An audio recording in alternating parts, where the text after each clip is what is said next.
Well, hey, babe, it's Jamie, that's me here, and welcome back to my channel, honey. We are about to get into a review for P Valley. Definitely want to talk about it, so let's get into it. Girl, why did they do us like they did when they opened up the show? Girl, us watching how Lyra and Tyler made their baby was a lot. Like, I was like, oh, this is very sexy. Girl, they definitely been giving it to us when it comes to the sex scenes, for real. You got what's they call Big Bone and Diamond in there smashing it the down. He over there daydreaming about Mississippi. He had to flip her over to the back. It was giving the arch for me. I said, you better know what to do, ma'am. Okay, and the way he was in it, I said, listen, is this happening for real? Of course I know it's fake, girl. I know it's fake, but I would love to know, at what point did y'all realize y'all was really feeling each other enough to want to like really start dating each other? Was it after this sex scene or was it before this sex scene?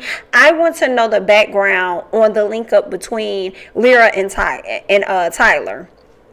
I'm just saying what I would like to know, okay? So what was interesting during this scene was Miss Big Bone noticing Montavious' ring sitting over off to the side. And I feel like I saw, and I feel like I'm sure I saw it on Facebook, where somebody was alluding to the fact that Big Bone may know about Montavious, which is why she's there, right? I don't know. But I will say, looking at Big Bone, look at the ring, she looked like, in my opinion, the face that she made was like, what is that? You know what I'm saying? Like, it was looking like it was a familiar item to her. Like, is that Montavious ring? Like, where is that? Like, that's what it was giving. It wasn't so much as like, what's that? Like, what is he doing over there? Because I feel like the entire shrine or whatever he had over there was weird within itself, right? To where she could have looked at everything and been like, well, what is this? Like, what he doing over here? Instead, she zoomed in on a particular item, which made me think that it was familiar to her. So she was about to grab it. But of course, he catches her, he pops out and tells her that she pretty much needs to watch out, okay? She need to be careful or whatever like that, right? And he was asking her, like, what is it? And she asked him what was it, and he told her it was just protection or whatnot. And I'm like, I guess it's protecting him from Montavious' spirit or whatever other stuff going on he got working over there. But anyway, girl, she pretty much just told him that his eyes be pretty heavy because he be thinking about other stuff, and she want those almond brown eyes like to perk up when he inside of her. And then what was also interesting was when it came down to him nutting in the condom, girl, she over there talking about she wanted it in her mouth. I said, oh wow. Well, we get it. Okay, girl, do what you want to do, honey. Let's move on, girl, because Big T done got him a car. Big T done got him a car from Lil Murda. I guess Lil Murda felt like he owed him, so he wanted to do something nice for him. Of course, Big T, this made him extremely emotional. I feel like it made him emotional because he probably don't get nothing good happening for him. And we ended up seeing that as the season, as the episode played itself out. But he was really crying because it's like, dang, don't that good really happen for me. So I really appreciate my homeboy looking out. Like, that was some major stuff. So that was nice. He ended up getting his car and stuff. So that was cute. Now later on, we see that Uncle Cliff is still pissed off with Haley. They done cut the water off on her, okay? Because Big L feeling like, girl, you ain't give me my money, so I'm pressed about that. And she's like, sir, I got other shit I got to be worried about, okay? I ain't got time to give you your money. You'll get your money when you get it. Yikes, okay? So, of course, they're strapped for cash at this point because y'all know they got the health inspection and they got to pay the health department and they got to get other things in alignment in order to open back up. So, they're dealing with that. Meanwhile, we find out that Whisper and Roulette are having an annual spades tournament. Now, I don't know if the annual spades tournament was supposed to play out that episode. It wasn't giving spades, but it definitely was giving jealousy just a little bit. But we'll get into that once we cross that bridge. Let's continue to go throughout the episode. So Big T ended up getting his haircut, right? And when he got this haircut, it was a few things that stood out. Like, one thing was when the man told him that he looked casket sharp. Okay, that was interesting. But you know, Katori Hall ended up letting us know that they ended up getting the approval. I forgot the man's name that was in the corner. There's a picture that's been floating around with like devil ears and a old musician. And with that musician, everybody says that he sold his soul to the devil so that he could be famous, right? So that's just really,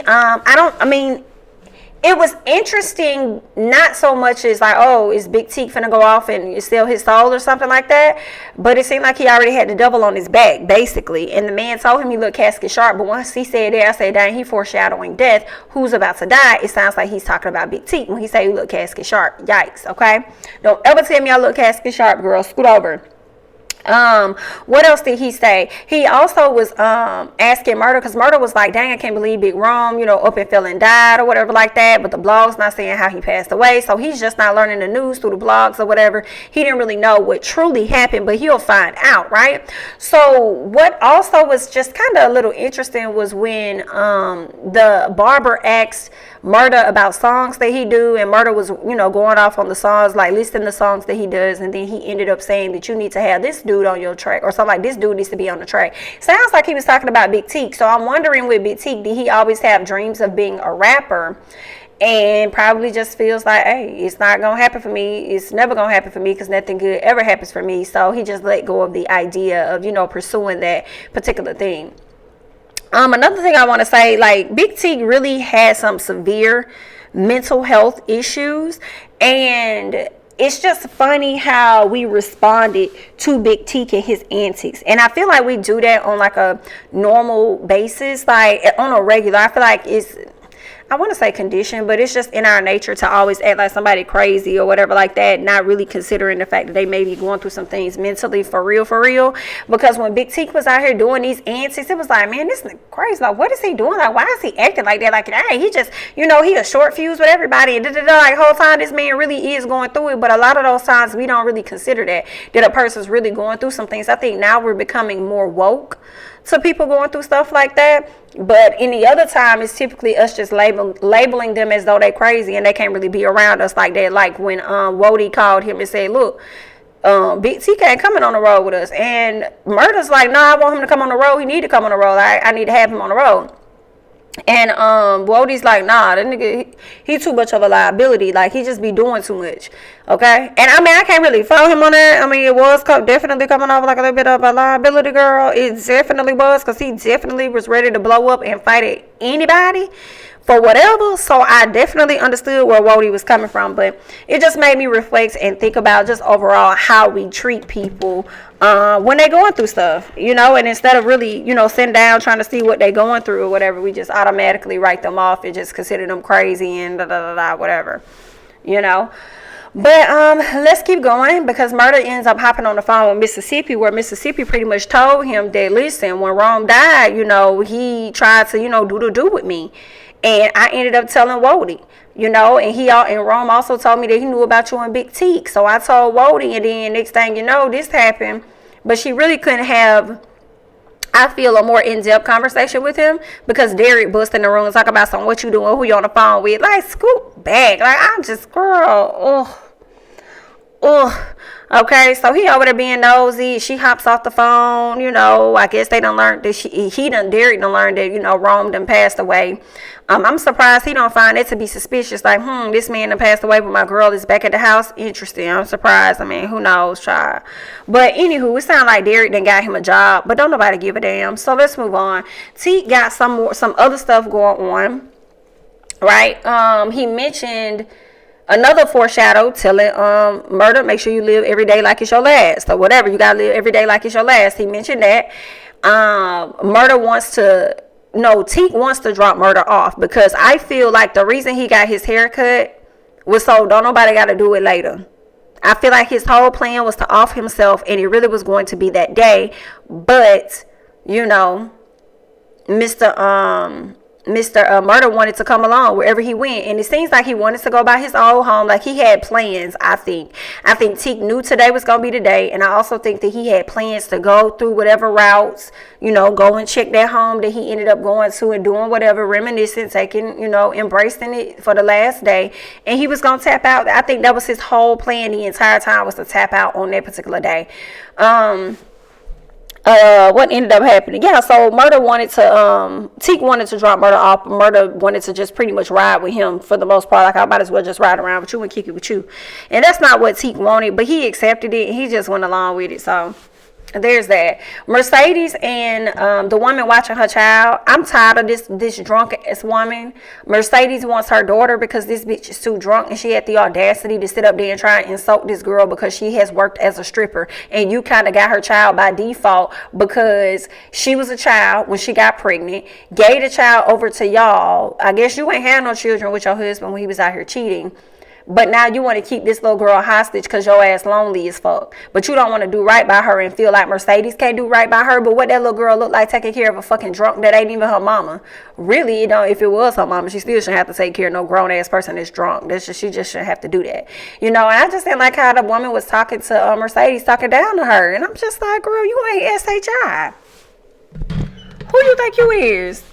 Oh no, ma'am. Of course, Mercedes leaves and she's trying to get in touch with her daughter because she hasn't talked to her. But Coach calls her because he's trying to have another rendezvous with her and his wife, and she just feeling like, listen, you know, I just really want to smash on you.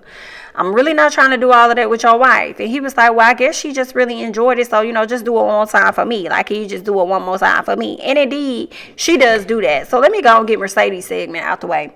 So Mercedes goes over to the house, okay? Of course, the woman feeling, touching, rubbing up on her, feeling up on her, and all this other stuff. So the woman definitely can't get enough of Mercedes, but Mercedes like, let's not let Coach know because I don't need you messing up my money. And if Coach find out, you don't think he gonna be mad or whatever like that? And I can't remember what the woman said. I feel like she said this type of stuff excites him or whatever like that. But either way, they go back to the room and they get it in. They start smashing. Coach in that thing, and he just making it realistic, right? But what really gets her to calm, honey, is his wife. And the way he responded, I was cackling. The way the man sat up there and was like, you mean to tell, I can't even say it word for word what this man said.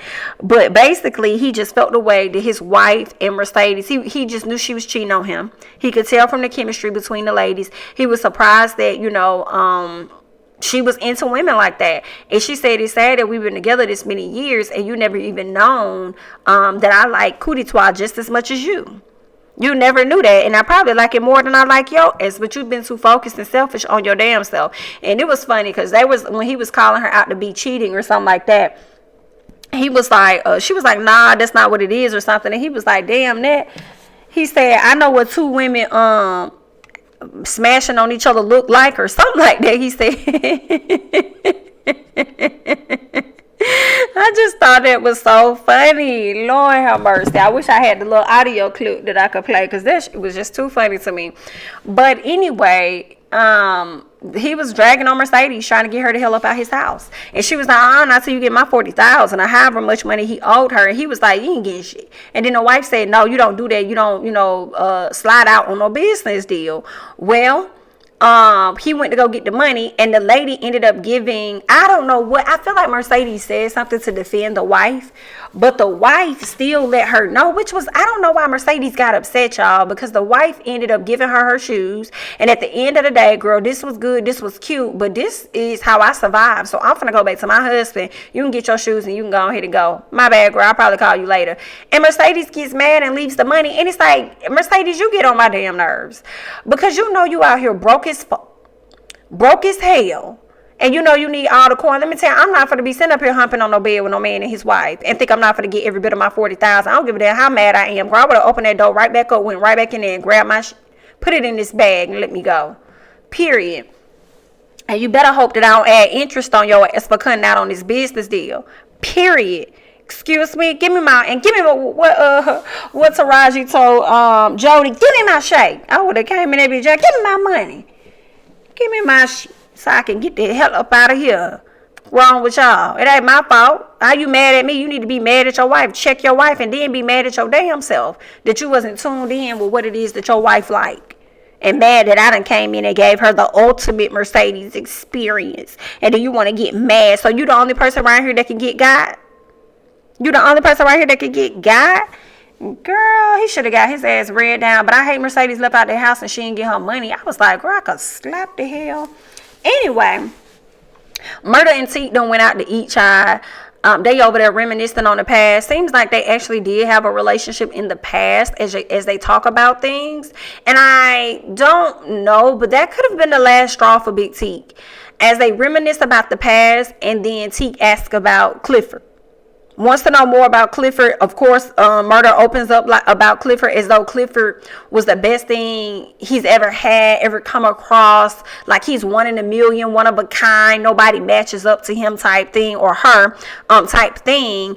So yeah, I think that could have been Teek's last straw. Like, oh word, okay, damn. All right, like you in love, you in love, okay. All right, bet. I don't know. I could be wrong, but I think he definitely knew, like, I'm out this BIT. Like, I am gone. That was just so sad, but it was such a genuine moment. It was just interesting, you know?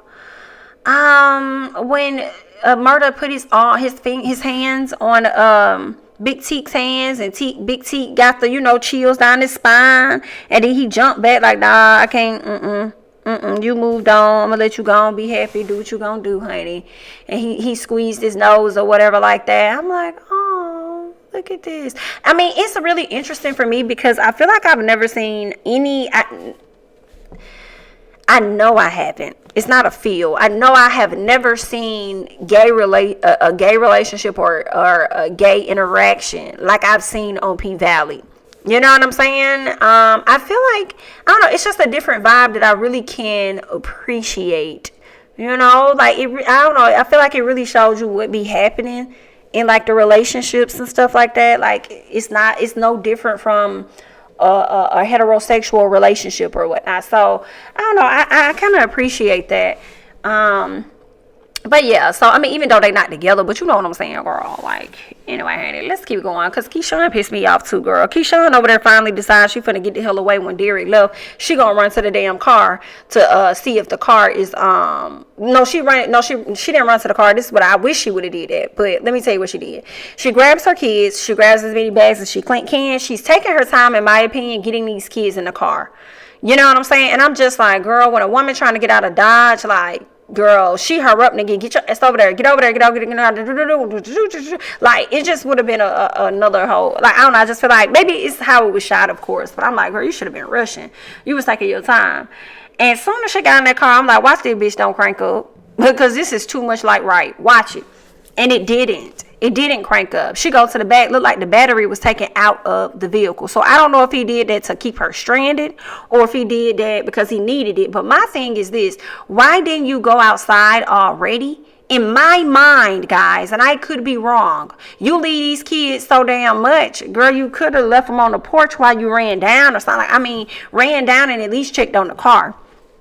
Like, run, check on the car, make sure it's working, make sure it's running, throw all the bags that you need in the car, then grab the kids, throw them in the car real quick, then go. Like, she just had no for real plan of action. And I think that's what they were really showing us, that she had no damn plan of action. And it really, I was like, ooh, girl, you pissing me off by the second. But I gotta give you a D plus for credit, okay, for trying to get the hell out of Dodge. Then she back in the house, right? She taking this slow ass walk back to the house, this sad walk back to the house, girl. I said, girl, the house ain't that damn far, girl. You really should be at the door at this point. But anyway, she walking. She get in the house. Of course, Derek done arrived. She got her gun out like she about to pop him. I said, girl, put it up, because you not. Oh, you ain't got it. We could just tell by the posture. And that's what she did. She put it up, and then he ended up coming in the house and stuff. And, she had to fake play with him and all that stuff. Like, I don't see how she did it, girl. Me and my kids would have just been walking. Like, why you ain't call no Uber? Like, why you ain't call no friend? Why you ain't call nobody? You know what I started thinking when I asked that? I said, I think the reason she didn't call anyone is because she doesn't want anyone to off him. That's why she ain't called nobody. When it happened with what's his name, Diamond was finna kill his ass by his own hands. She putting the gun up. Get off of him. And see, girl, we just know that you ain't gonna pull that trigger, but I do think she is gonna pull that trigger at some point this season. I could be wrong. We've seen her too many times pull out this gun but afraid to pull that trigger, but she's gonna pull it.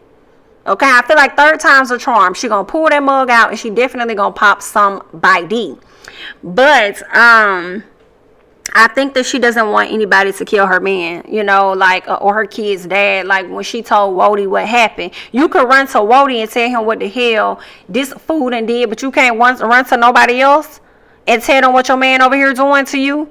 Like, she's so annoying as hell, you know. And I think probably what makes it more aggravating for people is the loyalty that she has to these Caucasian men that's beating her down to the ground. You know what I'm saying? And there are, of course, a lot of black men that ain't no different. But right now, her story is this white man. But you run into the black man to sit up here and help you out and save you. I'm just like, girl, if you don't kick his ass and get on, or whatever the case is. But I think she feels like if she do tell somebody, he's gonna get clapped. And I don't think she wants that, because I think deep down inside she still has a lot of love for him, despite the fact that he be sitting up here letting a motherfucker put their hands on her. I think that's what she said. And what's love got to do with it? You don't sit around and let a motherfucker put their hands on you. But anyway, girl, so that's what pretty much happened with Keyshawn. Just disappointing people. I need, before this season is over, for Keyshawn to rise to her fullest potential.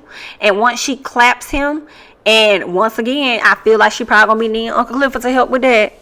And then Uncle Clifford about to have 2 murders under the belt.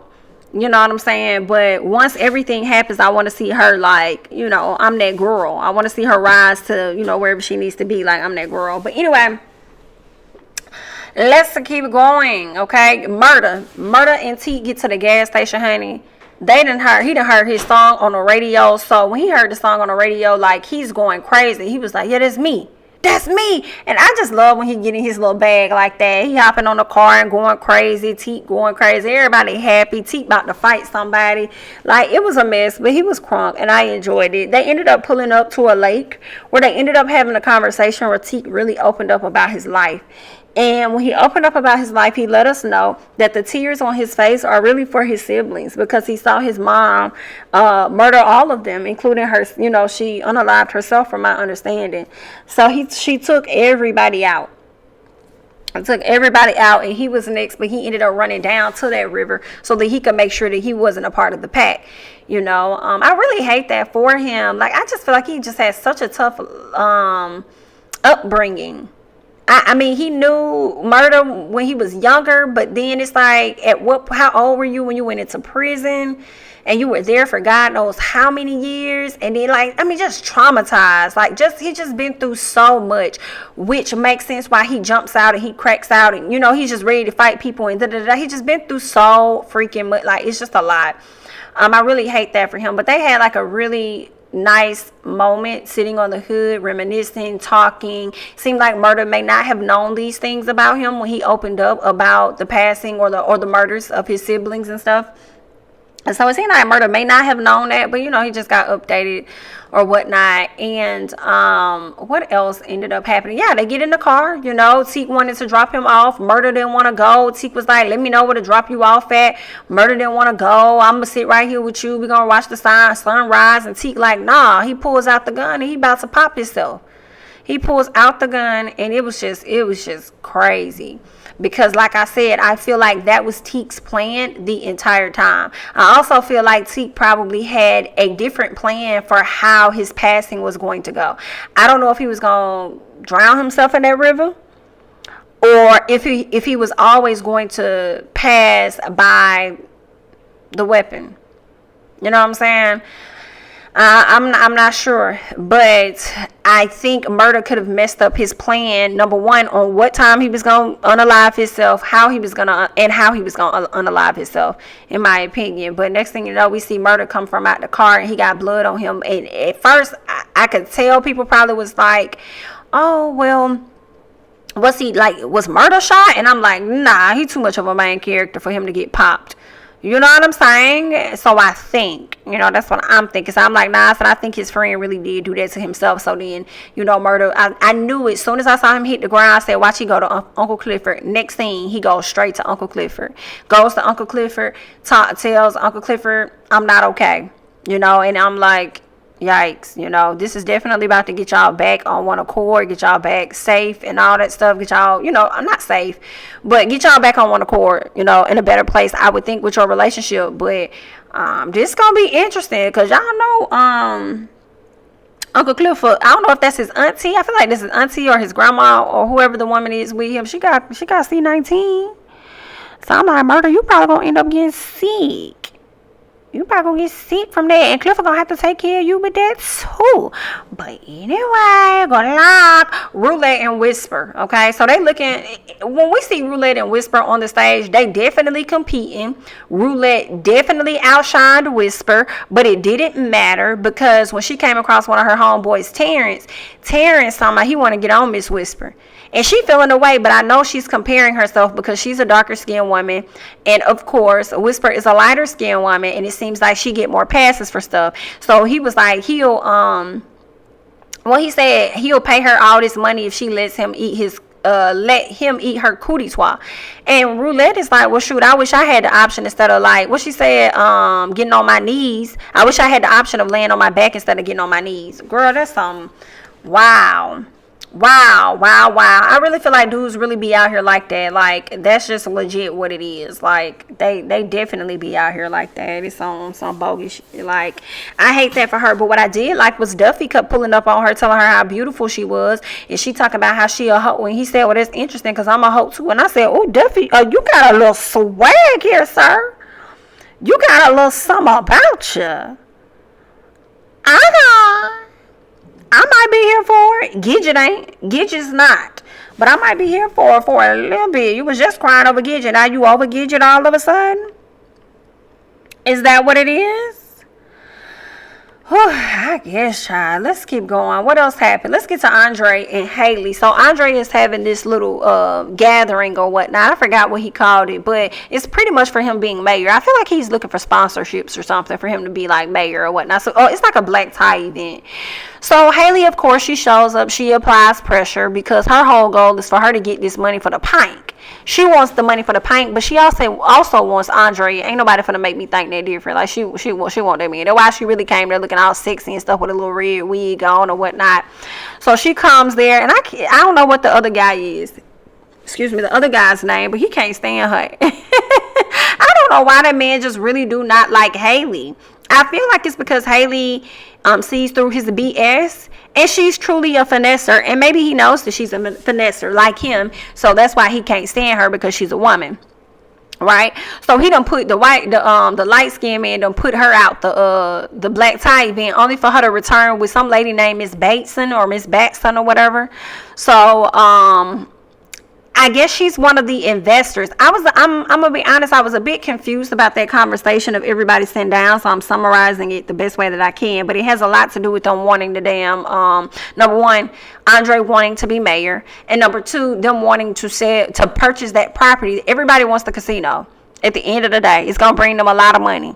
And Haley is really there because she's like, I want the full price. What was it? Is it 10 million? Okay, you're not gonna give me 1 million. You're gonna give me 10 million because I know y'all don't want me to spin a story that's gonna make y'all look bad, that y'all undercutted me on some money. You know what I'm saying? Y'all don't want me to bring a race war into it. So that's when the Miss Batson found out that, oh, okay, so you the owner of the paint. Okay, cool. Well, I'm sure that we can give you all that money and then some. So that's gonna be some messy shit, because she might end up getting exactly what it is that she wants, but some part of me feel like she not gonna sell it. But listen, some part of me is like, I don't give a fuck if she sell it, because we could do the paint somewhere else. I need to know the true details as to why Clifford wants to hang on to the paint, that particular location, so much. If y'all know and I'm missing it, let me know in the comments. But I'm like, why are you trying to hold on to this particular paint? Y'all can go and build it up somewhere else. Or maybe y'all could cut a deal with the casino where y'all can have y'all own little private little areas down there in the casino, girl. Y'all could be down in the valley where the girls get naked. I don't know. But Haley may get that money like that. And it's funny because earlier in the episode, when Cliff was talking to his aunt or grandma, I can't think, I don't know which one, y'all forgive me. When he was talking to her, she said something like, either she said it or he said it, but it was something about $500,000. I think she said, you ain't got $500,000, or either he said, do it look like I have $500,000, or whatever the case is, something about $500,000. And it made me think, could Cliff come into that money? That $500,000 if Haley sells. I know she gave Cliff a percentage.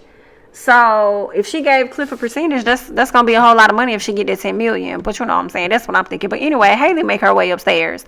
Andre cusses her the hell out. She lets Andre know that he got the power and he just need to let her know where he want her. And he said, well, I want you on the floor and I want you to crawl. And that's exactly what she did. Only to get him to the bedroom. See, she just wanted to come over there and hunch on that man. That's what it is. Because when she pushed him back and that big old thing popped up, I said, oh wow. Now is that all Andre or is that a prosthetic DICK? Like, which one is it? Okay, and the way she hops on it, giving it full realistic, I'm like, oh, girl, wow, I'm not mad at it. Do what you gotta do. Do what you gotta do for your check, girl. They was in there hunching it down, honey. So, okay. Well, and lastly, Mercedes finds out that her daughter is pregnant. So it seems like history is repeating itself. I hate that for that little girl. She was just crying so bad. And now I'm wondering who she's pregnant by and whether or not it's an older man as well and how she ended up getting pregnant. Those are the things that I would like to know. But that's all that I got on this quick review of P-Valley. I want you guys to hop down in the comments and let me know your thoughts on what you think of the episode and fill in any blanks that you feel that I may have missed. Thank you guys so much for watching. Don't forget to like, comment, subscribe, share my videos, follow me on Instagram and Twitter at jamithatsme, and I'll catch you guys in the next one. Bye-bye.